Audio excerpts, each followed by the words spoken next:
오늘 빌립보 4장 1절에서는 주 안에 서라고 했고 2절은 주 안에서 같은 마음을 품으라고 그랬고 4절에서는 주 안에서 항상 기뻐하라. 다시 말하노니 기뻐하라. 오늘 이 주 안에서라는 이 단어, 여기에다가 빌립보 4장 4절만 한번 동그라미를 쳐봐. 주 안에서 항상 기뻐하라. 내가 다시 말하노니 기뻐하라. 여기서 주 안에서 여기에 동그라미를 쳤어요. 늘 강조하지만 성경책이 깨끗하다고 마음도 깨끗한 거 아니니까 그냥 펼 때마다 이 말씀이 은혜가 돼야 돼. 주 안에서. 여러분, 빌립보서를 옥중서신이라고 합니다. 감옥 안에서 빌립보 교인들을 향해서 보낸 말씀인데, 솔직히 말해서 감옥 안에 있는 사람을 위로해야 돼? 감옥 밖에 있는 사람을 위로해야 돼? 당연히 지금보다도 더 그 당시에 감옥은 열악하고 쇠사슬로 묶여있고 먹을 것도 제대로 주지 못하고 자유가 없고 폭행을 당하는 그 감옥 안에 있는 사람에게 위로를 줘야 되는 게 당연한 거 아니에요? 감옥 안에 있는 바울이 감옥 밖에 있는 성도들에게 항상 기뻐하라. 다시 말하노니 기뻐하라. 이렇게 말한 것은 바울은 감옥 안에 있던 게 아니었고 주 안에 있었기 때문이다. 어디에 있기 때문이다? 저와 여러분은 어디에 있어요? 물질의 감옥에 묶여있고 건강의 압박에 묶여있고 여러 가지 환경의 제약 속에서 우리는 사는 것이 사실입니다. 하지만 이 모든 환경, 여건, 눈에 보이는 상황 속에 우리가 살다 보면 짜증이 나고 괴롭고 불평하고 원망이 나올 수밖에 없지만 저와 여러분이 주 안에 있다면 기뻐할 수 있습니다. 아무리 전쟁터에서라도 어머니의 품 안에 있는 아이는 웃을 수 있어. 두려워하지도 않고 행복해요. 어머니를 떠나면 우는 거예요. 존경하는 성도 여러분, 저와 여러분의 삶의 현주소가 빌립보 4장 1절에 나타나는 대로 주 안에 서라. 오늘 교회 안에서 주 안에서 같은 마음을 품고 4절에 주 안에서 항상 기뻐했으면 좋겠다. 어떠한 세상의 억압도 어떤 장소도 문제되지 않습니다. 주 안에 있기 때문에 딴 근심이 없습니다. 오늘 저와 여러분의 현주소를 점검합시다. 주 안에, 주의 날개 아래 우리는 삽시다. 바울의 신앙의 원리는 감옥 안에 사는 게 아니었고 주 안에 있었다는 거예요. 두 번째로 바울의 신앙의 원리는 주 곁에, 주 곁에 은혜가 되는. 여러분, 바울을 호송해서 로마로 압송해 가는데 사실은 바울이 세계를 3바퀴나 돌고 복음을 전파하고 오니까 다른 제자들이 이제 노년에 그만 쉬시라고 자꾸 만류했는데 하고 이렇게 성령으로 애언을 하면서 이띠 임자가 가면 결박당할 거다, 어려움 당할 거다, 죽임 당할 거다, 여러 얘기를 성령으로 하잖아요. 그때 결박과 환난이 나를 기다린다 하시나 주 예수께 받은 사명 곧 은혜의 복음 전파하는 일을 마치려 하면은 나의 생명조차도 조금도 귀한 것으로 여기지 않노라고 사도행전 20장에서 결단하고 예루살렘으로 가는데, 예루살렘으로 갈 때 바울을 죽이기 전에는 먹지도 않고 물도 안 마시고 밥도 안 먹겠다고 물도 안 마시겠다고 맹세한 사람이 40명이었잖아요. 바울을 죽이려는 결사대가 있었다고. 몸이 찢길 정도로 위험을 당한 것도 사실이라고. 그런데 그 사명을 앞에 놓고 가는 그에게 하나님은 로마 군대를 보내가지고 그를 압송해가지고 가잖아요. 그가 그렇게 해서 로마로 가는 배를 타는데 그를 압송하는 율리오라고 하는 백부장이 그를 호송해서 이렇게 가는데, 날씨가 배를 타는데 큰 배를 타고 이제 가는데 너무 하늘은 맑고 푸르고 구름 한 점 없고 바다는 잔잔하고 얼마나 날씨가 좋은데 바울이 출항하지 말고 기다려라, 큰 환난이 있다고, 저 미친 자식 아니냐고. 선장과 선주가 오늘 같은 날 배가 안 뜨면 언제 뜨냐고. 선장과 선주는 마도로스 출신이요, 배에서 잔뼈가 굵어진 사람들이 바다를 너무 잘 알아. 당연히 백부장은 누구 말을 들어야 돼? 선장과 선주의 말을 듣고 배를 출항시키는 거야. 배가 뚜 하고 가는데 하늘이 맑고 푸르고 구름 한 점 없으니까 비웃는 거예요. 하지만 얼마 되지 않아 갑자기 광풍이 불어닥쳐 태풍이 몰려오는데, 태풍의 이름이 있잖아요. 그 태풍은 유라굴로라는 태풍이 왔는데 14일 동안 아무것도 먹지 못하고 그들의 진귀한 보물 물건들은 다 바다에 던지고 이리 떼굴 저리 떼굴 굴리면서 살 여망이 없어, 구원의 여망이 없어졌다고 그랬죠. 그때 바울이 나가서서 뭐랍니까? 여러분이여 안심하시오. 어젯밤 하나님의 사자가 내 곁에 와서 말씀하셨습니다. 우리는 죽지 않습니다. 일어나 기운 차리고 음식을 먹으시오. 내 말을 듣고 출항하지 않았으면 여러분 물줄도 안 잊어버리고 손해도 안 봤을 거 아니냐.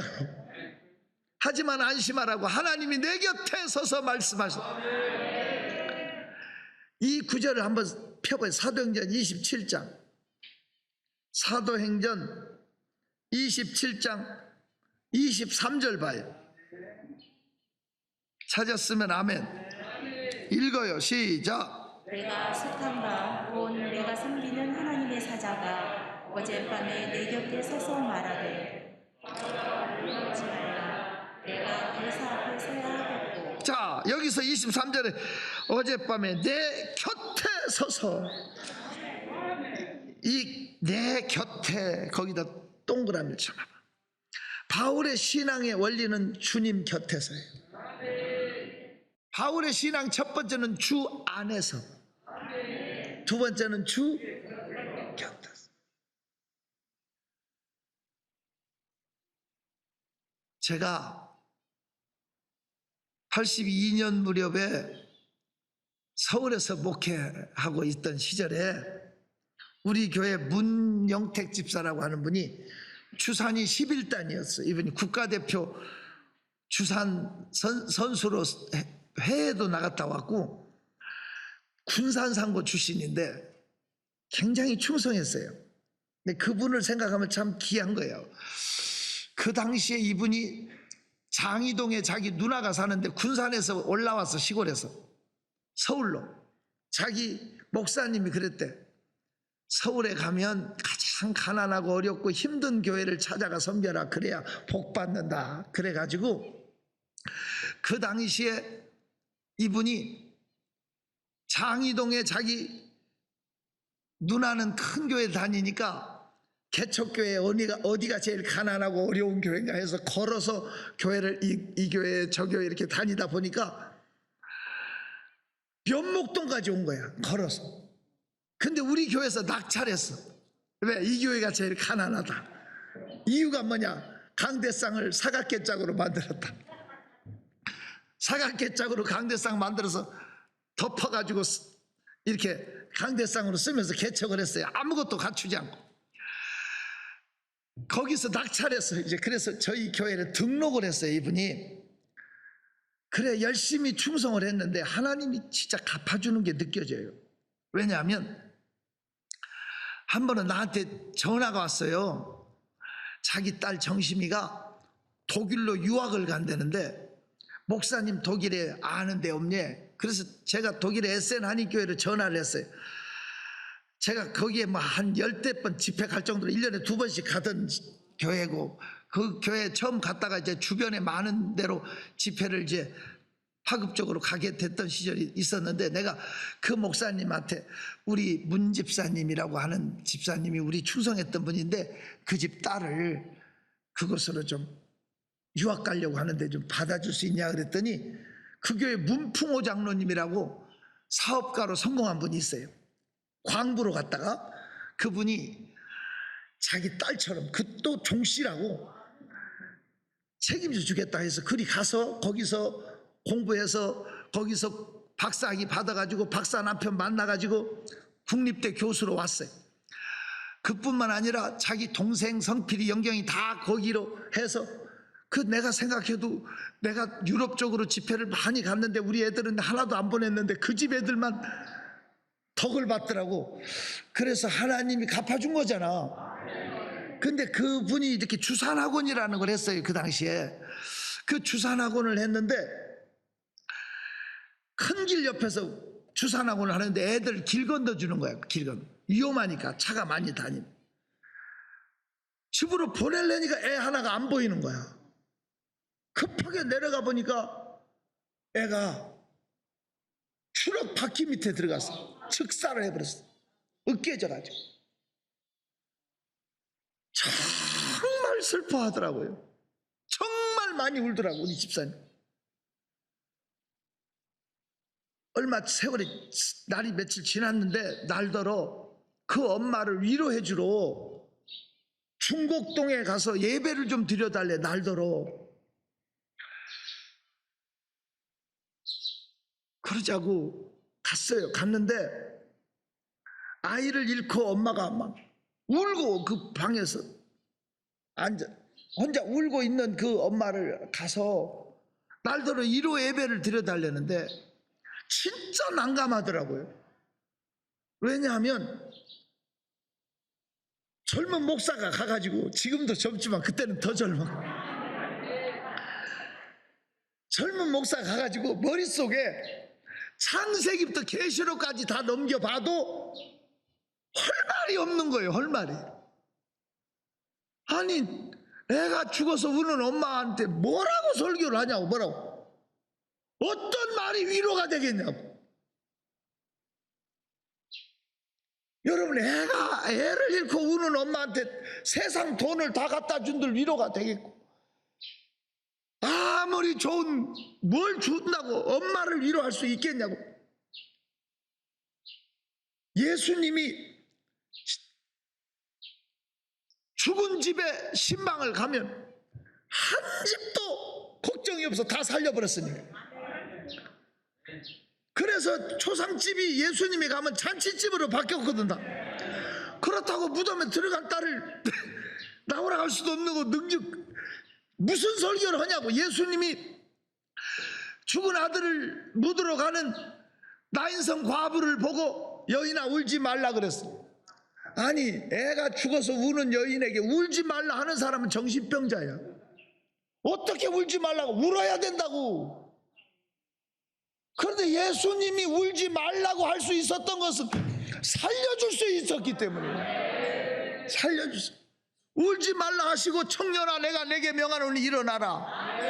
상여 위에 아이가 벌떡 일어났다고. 청년이 말도 하니까 어미에게 갖다 주라고 그랬잖아. 주님만이 눈물을 그치게 할 수 있지만 내가 나가서 무슨 설교를 하냐고. 그래 내가 머리를 써서 창세기부터 계시록까지 몇 번 넘겨도 할 말이 없는 거야. 무슨 설교를 해. 하나님 내가 고개 숙이고 기도만 하는. 다행히 주님께서 은혜를 베풀어서 제가 잊을 수 없는 거야. 그 자리에서 해방될 수 있었던. 그때 제가 시편 23편 그가 목가적인 아름다운 다윗의 시를 여호와는 나의 목자시니 내가 부족함이 없으려 그가 나를 푸른 초장에 누이시고 쉴만한 물가를 인도하시는 그걸 하는데 4절에 보니까 내가 사망의 음침한 골짜기로 다닐지라도 해를 두려워하지 않을 것은 주께서 나와 함께 하심이라 주의 지팡이와 막대기가 나를 안위하시나이다. 이 구절을 읽혔어요. 어머니, 사랑하는 자녀가 세상을 떠나도 아무리 사랑해도 죽음의 길은 함께 못 갑니다. 선생도 그 옆에 있는 선생도 같이 갈 수 없고 아무리 사랑하는 친구도 죽음의 길은 함께 갈 수 없습니다. 사망의 음침한 골짜기는 나 혼자 가야 되지만 나의 하나님은 함께 하십니다.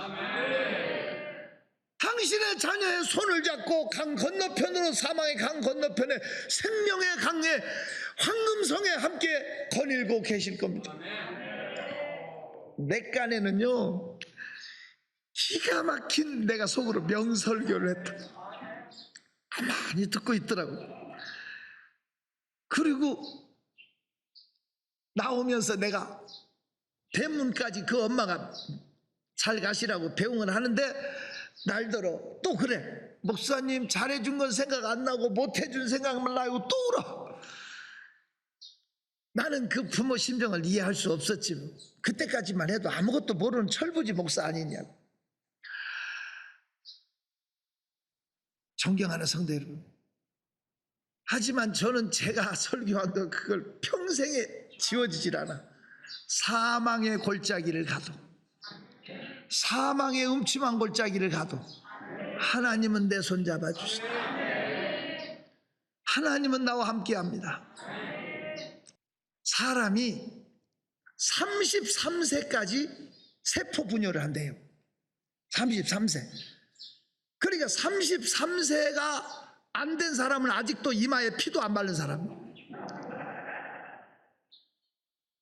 33세가 넘은 사람은 맛이 간 사람이야. 그때부터 늙기 시작하는 거야. 사람이 늙어지는 거야. 누가 뭐래도 그때부터는 이제 노화가 오는 거야. 그러니까 예수님은 33세에 다 이뤘다고 가십니다. 그게 나는 우연이 아니라고 생각해.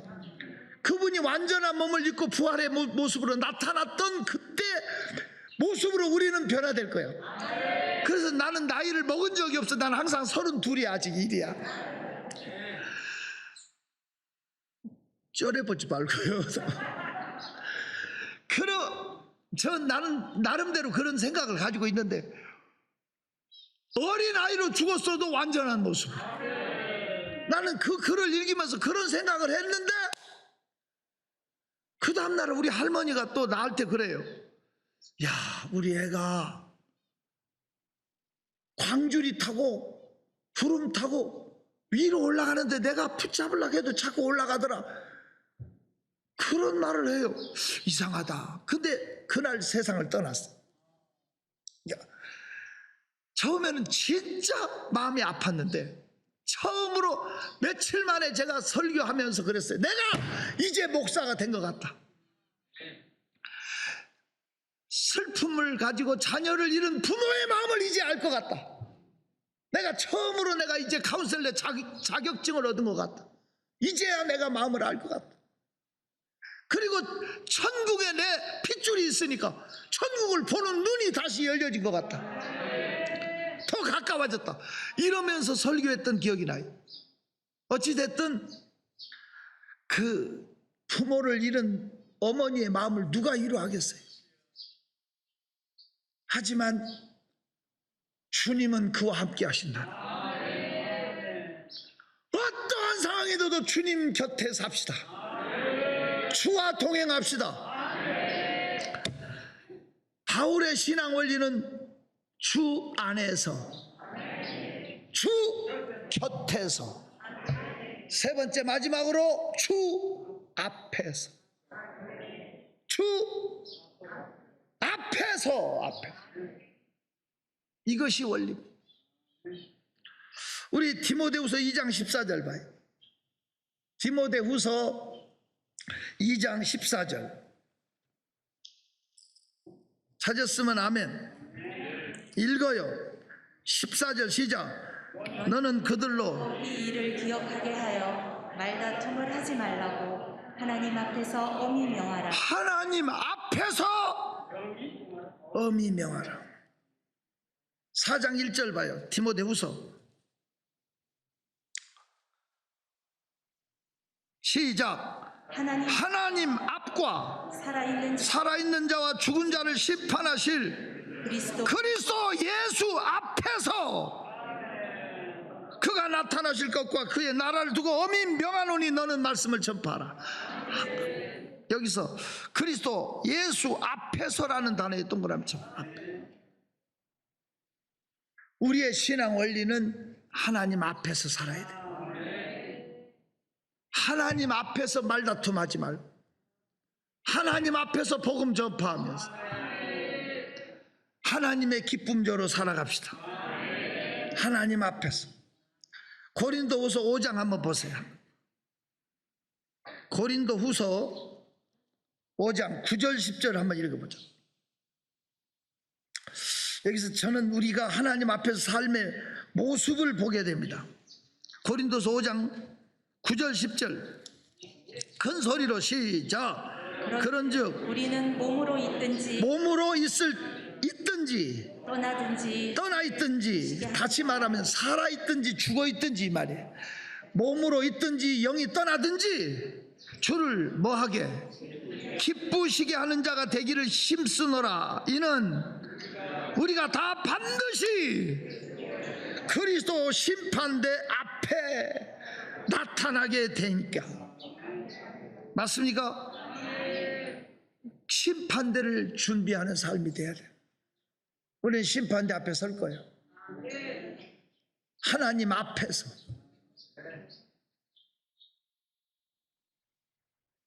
우리의 삶이 하나님 앞에서였으면 좋겠어요.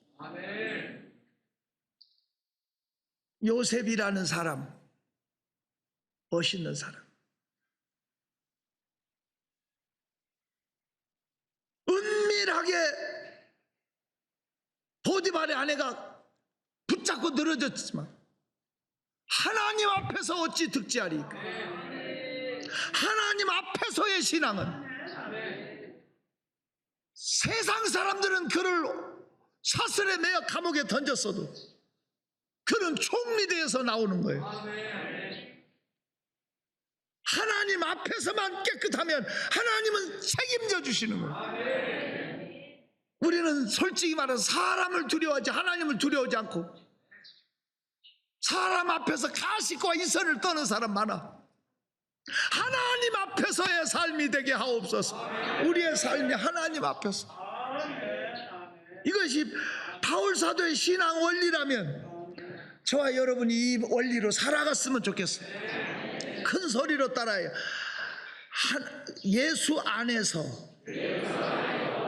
예수 곁에서, 예수 앞에서, 주 안에서, 주 곁에서, 주 앞에서 이 신앙 원리로 삽시다. 이 신앙 원리로 살자고요. 기도합시다. 하나님 아버지, 바울의 신앙 원리가 내 삶에 적용되게 하옵소서. 주 안에, 주 곁에, 주 앞에서의 신앙을 갖게 해주세요. 심판대 앞에 설 수 있는 내가 되게 해 주옵소서. 너무 부끄럽고 주님이 재림하실 때 스스로 음부로 얼굴을 가리우고 내려갈 자가 많다고 했으니 하나님이여, 오늘 우리가 하나님 앞에 바로 설 수 있도록, 하나님 안에 하나님 곁에 살 수 있도록 은혜를 베풀어 주옵소서. 예수 이름으로 기도합니다.